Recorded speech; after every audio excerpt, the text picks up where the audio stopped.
యోహాను సువార్త 8వ అధ్యాయం, యోహాను సువార్త 8వ అధ్యాయం 44వ వచనం. యోహాను సువార్త 8:44. మీరు మీ తండ్రి యగు అపవాది సంబంధులు మీ తండ్రి దురాశలు నెరవేర్చగోరుచున్నారు. మీ తండ్రి యొక్క దురాశలు మీరు నెరవేర్చగోరుచున్నారు. ఆది నుండి వాడు నరహంతకుడై ఉండి సత్యమందు నిలిచిన వాడు కాడు. వాని యందు సత్యమే లేదు. అసలు సత్యం లేదు. వాడు అబద్ధమాడునప్పుడు తన స్వభావమును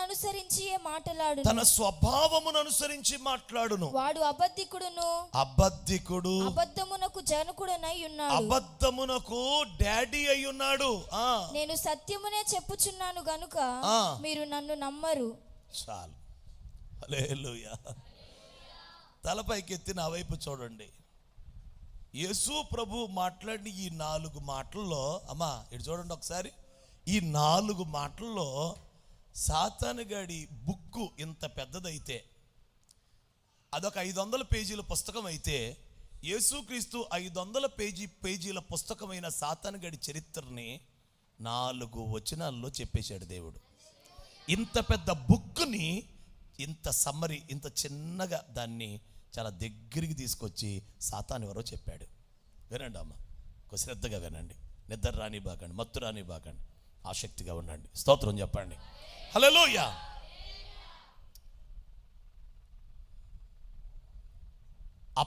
మీరు మీ తండ్రి యొక్క అపవాది సంబంధులు, మీ తండ్రి యొక్క దురాశలు మీరు నెరవేర్చగోరుచున్నారు అని చెప్పి ఏమన్నాడు తెలుసా? వాడు ఆది నుండి నరహంతకుడై. మీరు కూడా చెప్పండి ఇంకొంచెం చక్కగా. ఇప్పుడు నా ప్రశ్న, వాడు ఎప్పటి నుంచి నరహంతకుడు? అసలు దుష్టుడు అంటే అసలు ఆ టార్గెట్, వాడి యొక్క పని, వాడి అల్టిమేట్ గురి ఏమిటి అంటే హత్య, నరహత్య. అంటే ముందు లేపేయాలి, చంపేయాలి, అదే టార్గెట్. నా వైపు చూడండి. శరీరములో చంపబడుట కాదు వాడి టార్గెట్. అఫ్ కోర్స్ కొన్ని విషయాల్లో, కొంతమంది విషయాల్లో, లేక కొన్ని సంగతుల్లో మానవుల్ని యాక్సిడెంట్లతో కానీ రకరకాల జబ్బులతో కానీ చంపేయటం కూడా వాడి టార్గెట్టే. కానీ అసలు చంపటం, నరహత్య ఏంటో తెలుసా? దేవుడికి దూరం చేయటమే వాడు చేసే నరహత్య. మీరందరూ జాగ్రత్తగా వినాలి. ఆదామా, ఈ పండు తిను దినమున నీవు చచ్చెదవు. అంటే ఇప్పుడు చేతికి మట్టి అంటకుండా, కత్తితో పొడవకుండా ఆదాము అవ్వల్ని ఇద్దరిని చంపేశాడు, హత్య చేశాడు. ఆడికి చేతికి మట్టి అంటలేదు, కానీ వాడి టార్గెట్ మటుకు పూర్తయిపోయింది, హత్య. ఆడు ఆది నుండి నరహంతకుడై. సార్, అపవాది ఎవరో తెలుసండి? ఆది నుండి నరహంతకుడు. ఇప్పుడు మీరు నాకు చెప్పాలి, ఎప్పటి నుంచి నరహంతకుడు? అది మాకు తెలుసు, ఆదేంటో చెప్పాలి మీరు. ఆది నుండి నరహంతకుడు మాకు తెలియదేంటి? ఆది మరి రాసి ఉంది, మేము 10 సార్లు చెప్పిద్దామనా? కాదు, ఆదేంటో చెప్పాలా. ఆదామవ్వలను చెప్పండి. ఆదామవ్వలను అదే అది. అసలు మీ ఆది తెలుసా మీకు? నేను అంటుంది మీ ఆదులు కాదు, ఈ కాదు. మీ ఆది తెలుసా కాదు, నేను అంటుంది అసలు మీ ఆది తెలుసా? మరి ఇంగ్లీష్లో చెప్తాను, ఇన్ ద బిగినింగ్ తెలుసా? అసలు మీ బిగినింగ్ తెలుసా? తెలుసండి. నా పుట్టినరోజు ఎందుకు తెలియదు నాకు? నేను పుట్టినరోజు బిగినింగా? అసలు నీ తల్లి కడుపులో పెట్టినప్పుడు ఎంత గోధుమ గింజ, ఒడ్డు గింజగా పడ్డావుగా, ఆ డే చెప్పు. నీవు తయారైన ఆ దినం, లేకపోతే నువ్వు స్టార్ట్ అయ్యావు తయారవటం, అది ఎప్పుడు పడ్డావు కడుపులో? మన ఆది మనకేం తెలుసు? ఏ శరీరంలో? ఇది వదిలేయండి. అసలు మనం ప్రణాళికలో మన ఆది ఎప్పుడు? వాడు ఆది నుండి నరహంతకుడు. దేవుని వాక్యాన్ని పరిశీలించి చదువుకోవాలి. దేవుని వాక్యాన్ని చాలా స్పష్టంగా చదువుకోవాలి. ఇప్పుడు వినండి, ఆది నుండి నరహంతకుడు అయ్యుండి, ప్రభునామములో నేను ప్రకటిస్తున్నాను, చాలా జాగ్రత్తగా మనసు పెట్టి ఆలకించండి. మొట్టమొదటిగా అపవాది, డెవిల్, లూసిఫర్ అనే పేరు డెవిల్గా మారిన కాలము నుండి ఏదెను తోటలో ఆదామవ్వలని మోసగించి చంపుటకు, అబద్ధం చెప్పి చంపుటకు వచ్చే వరకు, ఈ కాలం వరకు. చెప్పండి, ఏ కాలం నుంచి ఏ కాలం చెప్పండి? లూసిఫర్ అపవాదిగా మారిన కాలం నుండి ఏదెను తోటలో ఆదాము దగ్గరికి వచ్చే కాలం. చాలా మందిని హత్య చేశాడు.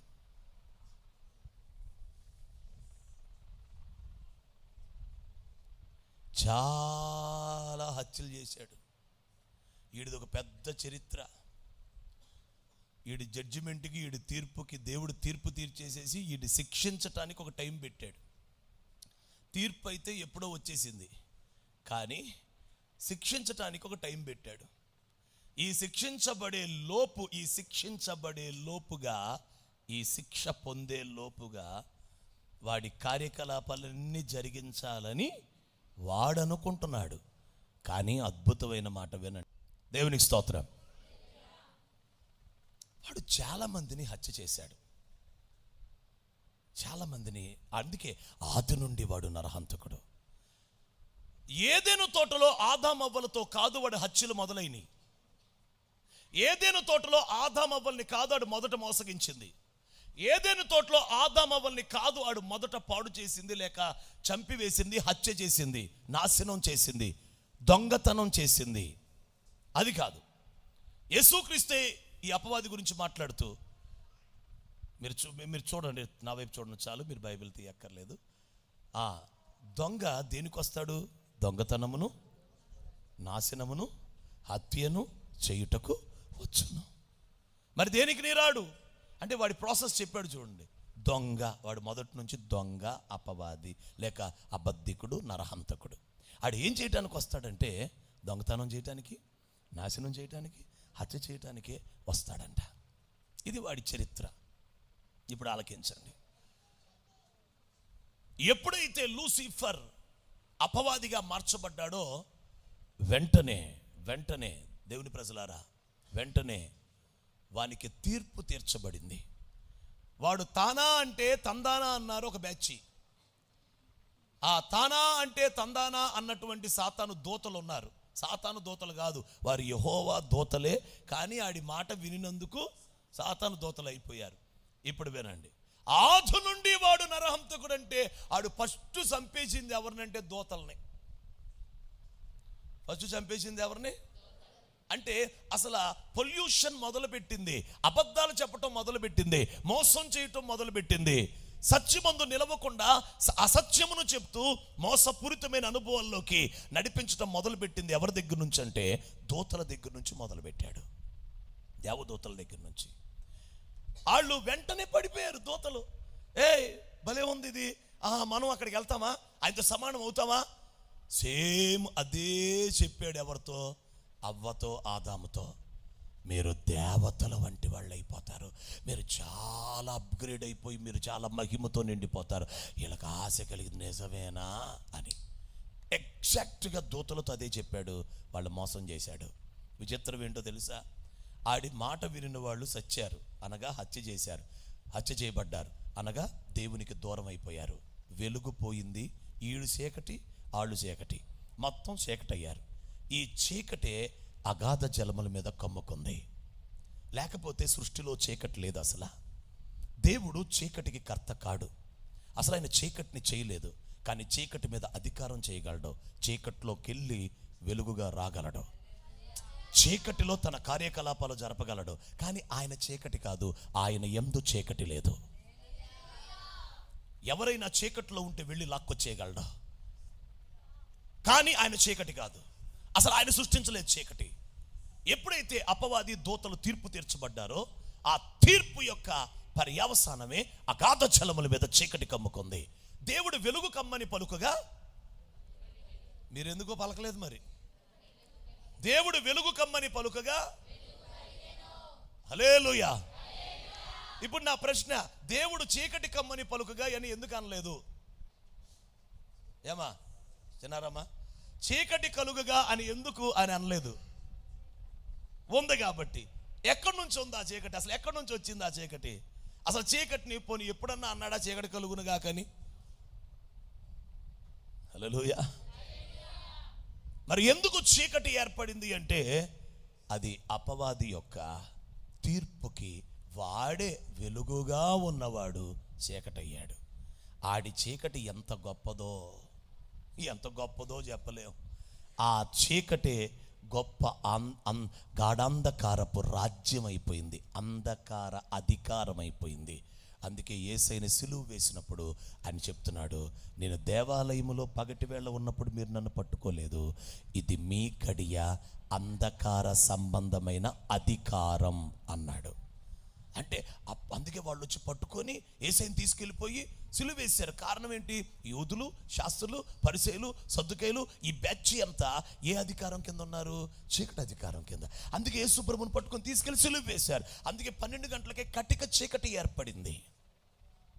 సాయంత్రం 6 గంటలకు రావాల్సిన చీకటి 12 గంటలకు వచ్చేసింది. నీకు ఎందుకే అంత తొందర చీకటి అంటే, రోజు వచ్చే చీకటిని కాదు, నేను అగాధ జలముల మీద ఉన్న చీకటిని, నేను యేసయ్యని నలిపేయటానికి, ఇబ్బంది పెట్టడానికి, హింసించటానికి వచ్చిన చీకటిని. ఆయన చీకటిలో హింసించబడ్డాడు. హల్లెలూయా. ప్రియమైన దేవుని బిడ్డలారా, ఆ తదుపరి భూమి తన స్తంభములు విరిగిపోయినాయి, పునాదులు పగిలిపోయినాయి, పాదులు ఊడిపోయినాయి, చెల్లాచెదురైపోయి శూన్యముగాను నిరాకారంగాను మారిపోయింది భూమి. కారణం ఏమిటంటే అపవాది చేసిన దోషమునకు శిక్ష అపవాదికి మాత్రమే కాదు, భూమికి కూడా వెయ్యబడింది శిక్ష. మీరు నా వైపు చూడండి. ఆదాము అవ్వలు పాపం చేసినప్పుడు దేవుడు దేన్ని శిక్షించాడు? దేన్ని శపించాడు? ఎవరి పాపాన్ని బట్టి? ఆదామా, నిన్ను బట్టి నేల. అంటే దేవుని సృష్టిలో తయారు చేయబడిన దేవుని దూతలైనా, దేవుని సృష్టి ఏదైనా దోషం చేస్తే వారి కోసం చేసిన సృష్టి శపించబడుతుంది. ఆదిలో ఏదైనా తోటలో ఆదిలో ఆదాము కానీ హవ్వలు కానీ లేరు, కానీ ఆదిలో దూతలు ఉన్నారు, లూసిఫర్ ఉన్నాడు, భూమి ఉంది, ఆకాశం ఉంది. అప్పటి భూమి ఎవరికి? ఆదాము హవ్వలకు కాదే. మనుషులు లేరు కదా అప్పటి భూమికి. ఆదికాండం 1:1 భూమికి మనుషులు ఉన్నారా? లేరు కదా. స్తోత్రం చెప్పండి. ఎప్పుడైతే భూమి లూసిఫర్ అపరాధాన్ని బట్టి భూమి శపించబడి విరిగిపోయింది, అది శూన్యం, నిరాకారం అయిపోయింది. ఆ తదుపరి వాడి యొక్క చీకటి సామ్రాజ్యాన్ని వ్యాప్తి చేసుకుంటూ చీకట్లో నివసిస్తున్నాడు. కానీ సాతాను దూతలని దేవుడు తీసుకెళ్ళి పాతాళములోని కటిక బిళములో బంధించాడు. 2 పేతురు పత్రిక 2వ అధ్యాయం 2వ వచనం 2-3 వచనాలు చూడండి ఒకసారి. 2 పేతురు పత్రిక 2వ అధ్యాయం, దేవదూతలు పాపం చేసినప్పుడు 4వ వచనం. దేవదూతలు పాపం చేసినప్పుడు దేవుడు వారిని విడిచిపెట్టక పాతాళ లోకమందలి కటిక చీకటి గల బిలములోనికి త్రోసి తీర్పుకు కావలిలో ఉంచబడుటకు వారిని అప్పగించెను. చాలు, తలపైకి ఎత్తండి. దేవునికి స్తోత్రం. అంటే ఇప్పుడు దూతలు ఎక్కడున్నారు? సాతాను దూతలు అనండి. పాతాళ మందలి కటిక చీకటి గల బిలములో దేవుడు ఉంచాడు. నా వైపు చూడండి. బిలం అంటే అదొక పెద్ద హోల్.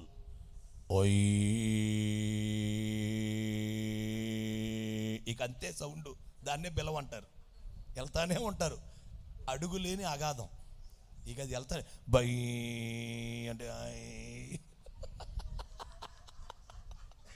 హల్లెలూయా, హల్లెలూయా. ఇంగ్లీష్ బైబిల్ చదివితే అర్థమవుతాయి మీకు అవన్నీ.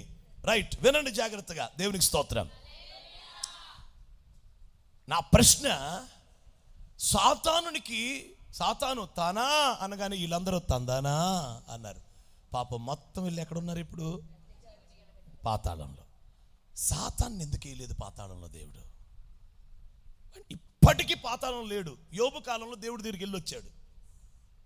జకరియా కాలంలో యెహోషువ పక్కన నిలబడ్డాడు. యేసు ప్రభు కాలంలో ఉపవాసం చేస్తుంటే వచ్చాడు 40 రోజుల ఉపవాసం. అప్పుడు సాతాను బంధించలా, కానీ తందానా అన్నటువంటి దోతలను మటుకు బంధించేశాడు దేవుడు.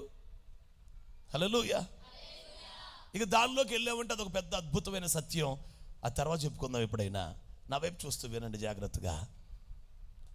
ఇప్పుడు చాలామంది ఏమంటారంటే బయట, సాతాను దోతలండి, దెయ్యాలు దురాత్మలు. ఈ దెయ్యాలు దురాత్మలు సాతాను దోతలు. వాళ్ళు ఆ సాతాను పడిపోయిన దోతలండి. ఏమంటారు చెప్పండి అందరు. మీరు అన్నారు లేదు నాకు తెలియదు, కానీ నేను అన్నా. నాకు తెలియనప్పుడు, నాకు తెలియని కాలంలో నేనేమన్నానంటే, కొన్ని దురాత్మలు దెయ్యాలు ఇవన్నీ పడిపోయిన దోతలండి, పరలోకం నుంచి పడిపోయిన దోతలు. కానీ నేను పొరపాటు పడ్డాను.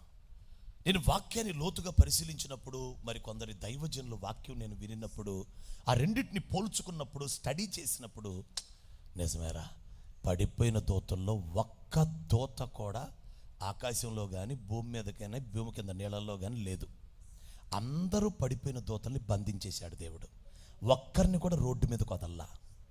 సాతాను ఒక్కడే, వాళ్ళ లీడర్ ఒక్కడే వదిలిపడ్డాడు. మరి ఈ దెయ్యాలు ఎక్కడి, దురాత్మలు ఎక్కడి? బయట జరుగుతున్న ఈ వినాశనం ఎవరి నుంచి జరుగుతుంది? అసలు సాతానికి సపోర్టులు ఎవరు? అసలు సాతాన్ రాజ్యంలో సైన్యం ఎవరు? ఎందుకు ఒక వ్యక్తి సురక్షితంగా ఉండలేకపోతున్నాడు? మనసు మీదకి ఎందుకు దుష్టుడు పనిచేస్తున్నాడు? హృదయం మీద పనిచేస్తున్నాడు. వాడి సైన్యం ఎక్కడ పడితే అక్కడ వాడి సైన్యమే. సారా కొట్ల దగ్గర వాళ్ళే, సినిమా హాల్ దగ్గర వాళ్ళే, చర్చిల దగ్గర వాళ్ళే, ఒక విశ్వాసి దగ్గర, ఓ సేవకుడి దగ్గర ఎప్పుడు సింహం ఉంటుంది తెలుసా? ఎప్పుడు మింగేద్దామని దైవజనుడి దగ్గర సింహం ఉంటుంది. Praise the lord. మరి వాడు ఎవరిని వాడుకుంటున్నాడు? అసలు సాతాను దూతలందరూ బంధించబడితే వాడి సైన్యం ఎవరో? అదే నేను మీకు ప్రకటించాలనుకుంటుంది. ఆది నుండి వాడు నరహంతకుడై అనగా, ఇప్పుడు వినండి శ్రద్ధగా సత్యాన్ని. ఆదిలో దేవుడు భూమి ఆకాశములను సృజించాడు.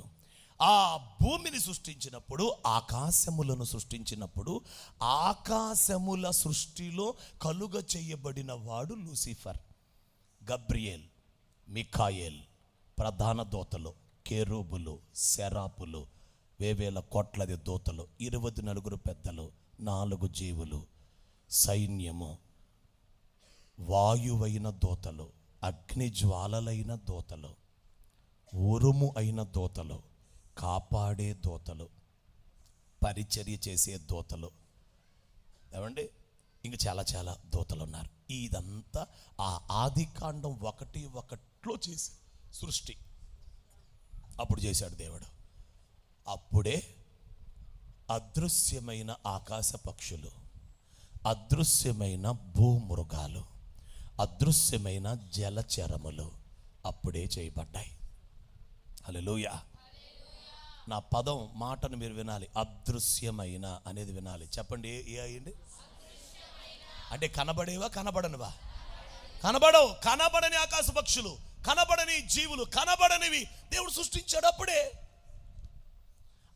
ఇప్పుడు వినండి, ఆ కనబడని ఆకాశ పక్షులు, కనబడని భూమృగాల్లో, కనబడని జలచరములు, అవి దేవుని సృష్టిగా ఉన్నప్పుడు వీడు కూడా ఒక దేవుని సృష్టి. కానీ వీడు ఇప్పుడు అపవాదయ్యాడు. గర్వంతో దేవుడిచ్చిన స్వేచ్ఛని దుర్వినియోగం చేసుకోవటం వలన సాతాను ఎందుకు పాపం చేశాడు? స్వేచ్ఛని దుర్వినియోగం. ఏం పాపం చేశాడు? గర్వించటం. ఈ రెండిటికి చక్కటి వ్యత్యాసం మీకు తెలియాలి. మళ్ళీ అడుగుతాను, చెప్పండి. సాతానుడు ఏం పాపం చేశాడు? అది చేశారా? తేడా వచ్చింది? నాకు తెలుసు కదా. మళ్ళీ అడుగుతున్నా, సాతానుడు ఏమి పాపం చేశాడు? రైట్. మీరు చెప్పిన ఆన్సర్కి క్వశ్చన్ వేస్తాను. సాతానుడు ఎందుకు పాపం చేశాడు? స్వేచ్ఛని దుర్వినియోగం వలన గర్వం వచ్చింది. గర్వం వచ్చినందుకు స్వేచ్ఛను దుర్వినియోగం చేయలా. అసలు స్వేచ్ఛే దుర్వినియోగం చేయటం, మిస్యూజ్. తన ఫ్రీడమ్ ఆఫ్ చాయిస్ని మిస్యూజ్ చేశాడు. అనగా సెల్ ఫోన్లో సినిమాలు చూడొచ్చు, దేవుడి చూడొచ్చు, కానీ సైతాన్ గాడు సినిమాలు చూశాడు. మీ స్వేచ్ఛని దుర్వినియోగం చేసుకోకూడదు. దుష్టుడు సాతాను లూసిఫర్ స్వేచ్ఛని దుర్వినియోగం చేసుకోవటం వలన గర్వించాడు. అంటే తగ్గించుకోవచ్చు, గర్వించవచ్చు, ఎప్పుడు లోపడచ్చు, గర్వించవచ్చు, తన స్థానాన్ని తగ్గించుకోవచ్చు, హెచ్చించుకోవచ్చు. కానీ హెచ్చించుకున్నాడు, గర్వించాడు, తను ఎత్తుగా చేసుకోవాలనుకున్నాడు, కానీ తన ఎదుటిన్న తగ్గింపుని కోరుకోలేదు. రైట్. దుష్టుడు స్వేచ్ఛని దుర్వినియోగం చేసి గర్వించాడు గనక, అపవాది గర్వాంధుడయ్యాడు గనక, హల్లెలూయా, వెంటనే దూతలు కూడా కొందరు అతనికి సహకరించారు గనుక వాళ్ళందరూ బంధించబడ్డారు. కానీ దుష్టుడైతే మటుకు బంధించబడలేదు. వాడిది ఒక పెద్ద రాజ్యం అయిపోయింది. ఇప్పుడు శ్రద్ధగా వినండి, జాగ్రత్తగా మనసు పెట్టండి. ఎప్పుడైతే వీడిలా మార్చబడ్డాడో ఆ క్షణము నుంచి, ఆ సమయము నుంచి అదృశ్యమైనటువంటి ఆకాశ పక్షుల్ని, అదృశ్యమైన భూమృగాలని, అదృశ్యమైన జలచరములని వాడేం చేయటం మొదలుపెట్టాడంటే ఒక్కొక్కరిని హత్య చేయటం మొదలుపెట్టాడు. అలా హత్య చేయబడిన వాటిలో ఒక జీవి ఆదాము అవ్వల దగ్గరికి తేబడిన, లేక వాడే లోపల దూరి వచ్చిన సర్పం. సర్పం అనేది యెహోవా కలుగు చేసిన భూజంతువుల్లో సర్పము యుక్తి కలిగినది. అనగా ఇట్స్ అన్ ఇంటెలిజెంట్, చాలా తెలివి కలిగిన, క్రుకెడ్ నేచర్. క్రుకెడ్ అంటే అది, దానికి తెలివి, యుక్తి, జ్ఞానము, వివేకం అన్నీ ఉన్నాయి దానిలో. అలా సృష్టించాడంట దేవుడు. అలా సృష్టించిన ఈ జీవిని ఏం చేశాడంటే దుష్టుడు అబద్ధం చెప్పాడు, మోసం చేశాడు. విన్నానా? అబద్ధం చెప్పాడు, మోసం చేశాడు, చచ్చిపోయాడు. సర్పం చచ్చిపోయాడు. సర్పం చచ్చిపోగానే సర్పంలోకి దూరి ఏదేను తోట టైంలో ఆదాము దగ్గరికి వచ్చాడు. ఇలా చాలా ఆకాశ పక్షులను చంపేశాడు, చాలా భూమృగాల్ని చంపేశాడు, చాలా జలచరముల్ని చంపేశాడు, చాలా వీటిని చంపేశాడు. మీకు గనక వాటిని నేను చూపించడం మొదలు పెడితే బైబిల్ గ్రంథంలో ఈ ప్రసంగం చూపించడానికే సరిపోద్ది. ఒక ఉదాహరణ చెప్తాను, వినండి. ఎవరైనా వాక్యం వినగానే వారు గ్రహించకపోతే సాతాను పంపించేది ఎవరిని? అనండి గట్టిగా. వచ్చి ఏం ఎత్తుకెళ్ళిపోతాడు? కానీ బైబిల్లో ఏం వాడబడింది? అపవాది వచ్చి ఎత్తుకెళ్తాడు. లీడర్ గారు ఎప్పుడు ఎందుకు వస్తాడు? లీడర్ గారు ఎంట్రీ ఇవ్వాలంటే చాలా టైం ఉంటుంది. కానీ వచ్చేది ఎవరంటే వానికి సంబంధించిన, వాడు మోసం చేసిన, వాడి చేత చంపబడిన ఆ పక్షి వచ్చి వాక్యం ఎత్తుకెళ్ళిపోద్ది. పక్షి వచ్చి ఎత్తుకెళ్ళిపోద్ది వాక్యం. మీరు చెప్పండి, దేవుడు ఆకాశ పక్షుల్ని ఆజ్ఞాపించినప్పుడు ఆకాశ పక్షి వచ్చి ఏలియాకి ఆహారం పెట్టలేదా? మాట్లాడండి. ఆహారం పెట్టింది.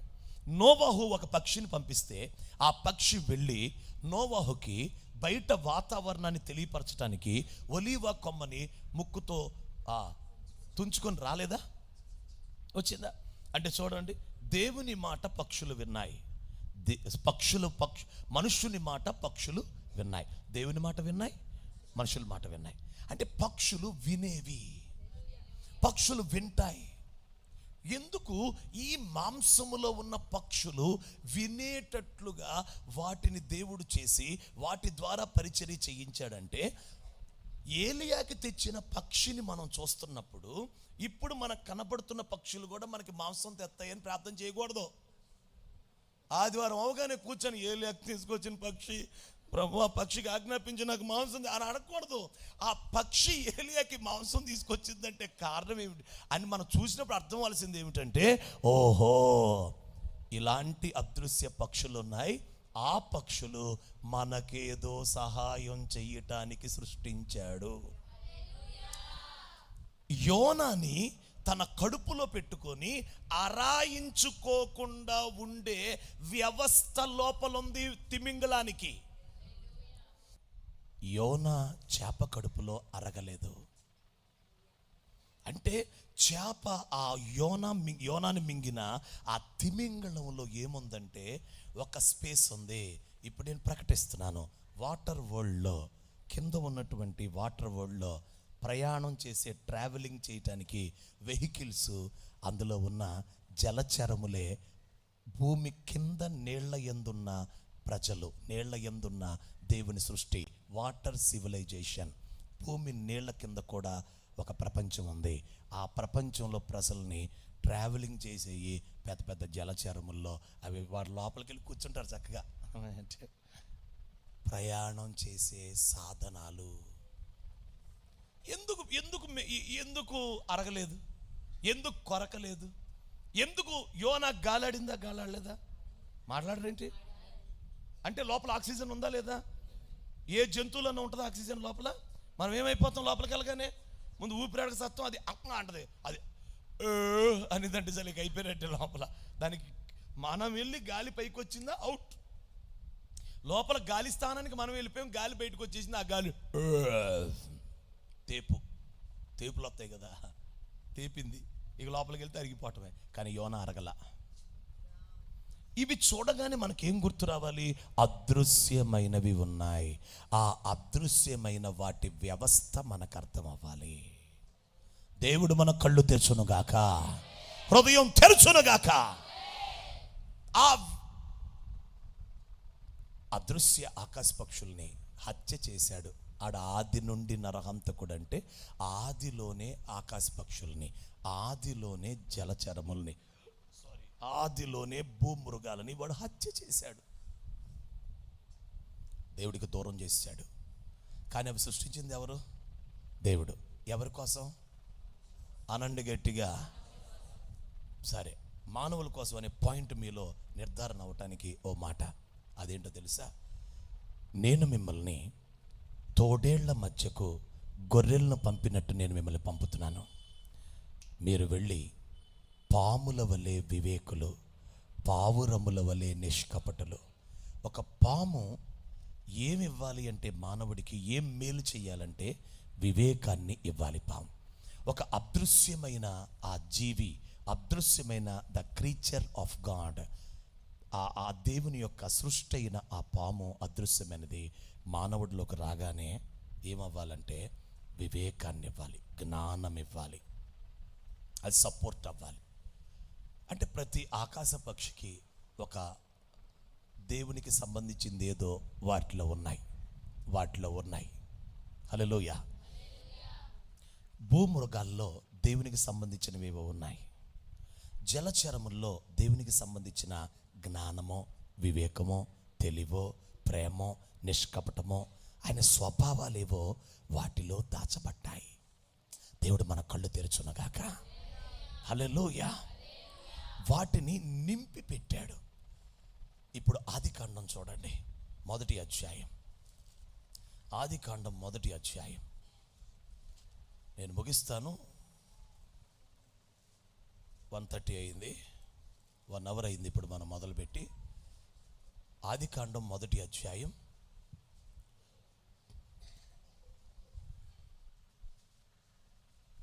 22.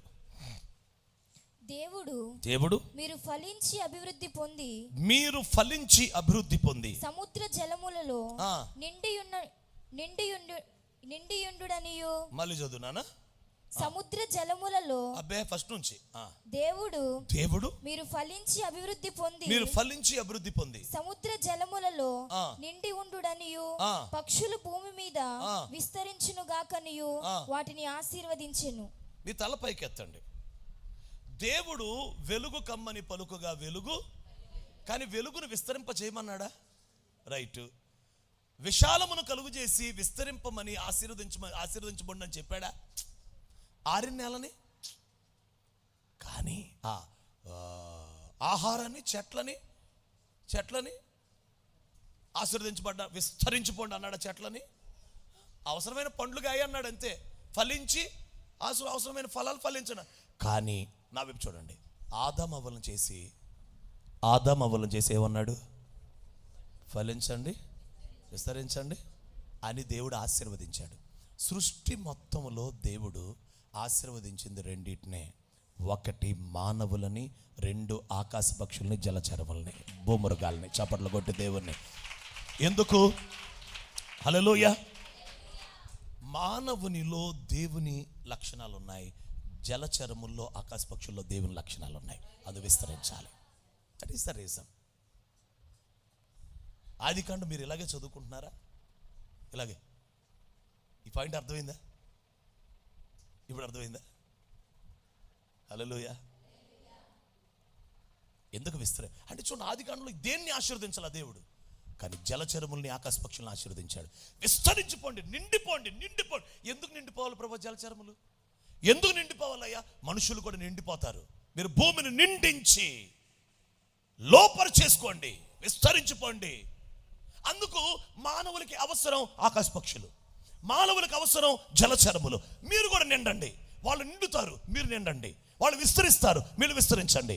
ఎందుకంటే మీరు విస్తరిస్తేనే విస్తరిస్తున్న మానవులకి మీరు సహాయం అవుతారు. మానవుల్లో నా ఆత్మ ఉంది, నా స్వభావం ఉంది, నా లక్షణం ఉంది. ఆకాశ పక్షుల్లో జలచరముల్లో కూడా మీరు పాముల వలె వివేకులు అవ్వండి, మీరు పావురం వలె నిష్కపటులు అవ్వండి. సింహం, నీతిమంతుడు సింహం వలె ధైర్యంగా ఉంటాడు. సింహం ధైర్యం, అతనికి లేడి వంటి జింక వంటి వేగం కలిగిన వాడు, గొర్రెపోతు వేగం కలిగిన వాడు.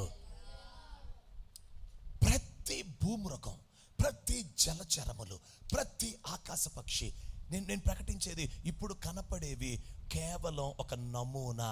అంటే ఇవి జిరాక్స్ కాపీ.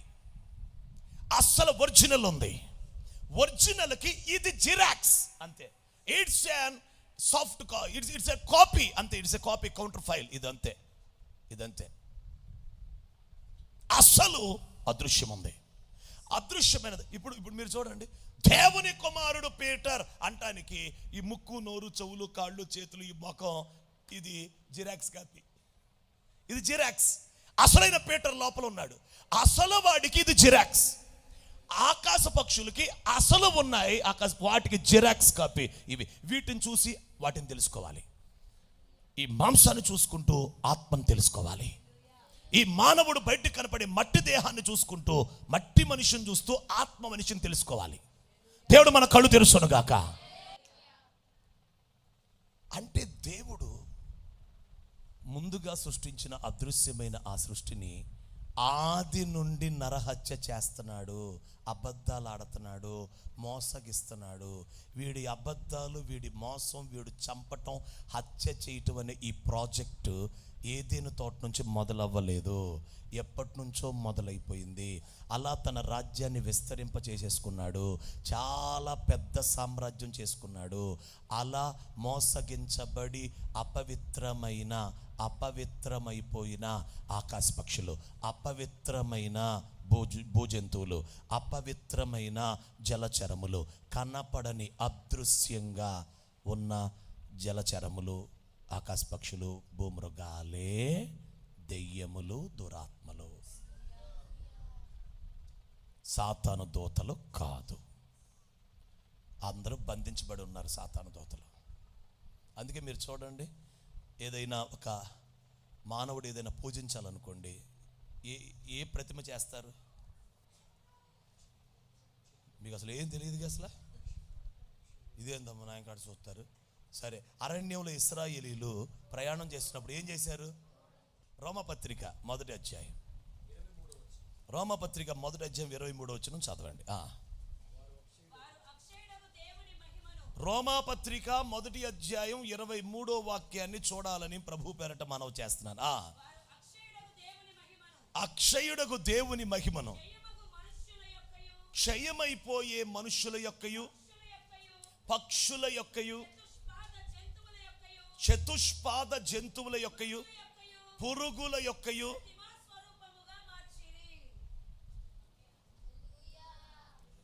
జరిగిందా లేదా? కాబట్టి ఇప్పుడు దేని రూపంలోకి? ఆ అదృశ్యమైన ఆకాశ పక్షులు అయితే అదృశ్యమైన ఆకాశ పక్షి వచ్చి అందులో ఉంటుంది. అది భూమృగం అయితే అది అపవిత్రపరచబడిన ఆ జంతువు వచ్చి మోసపోయింది, చచ్చిపోయింది, వచ్చి అవి అదృశ్యం. వాటి ప్రభావం వాటి దగ్గర ఉంటుంది. వాటి ప్రభావం ఎందుకు ఎగ్జాక్ట్గా వీటిని తయారు చేశారు? ఆడు మోసం చేశాడు కాబట్టి వీళ్ళు తయారు చేశారు.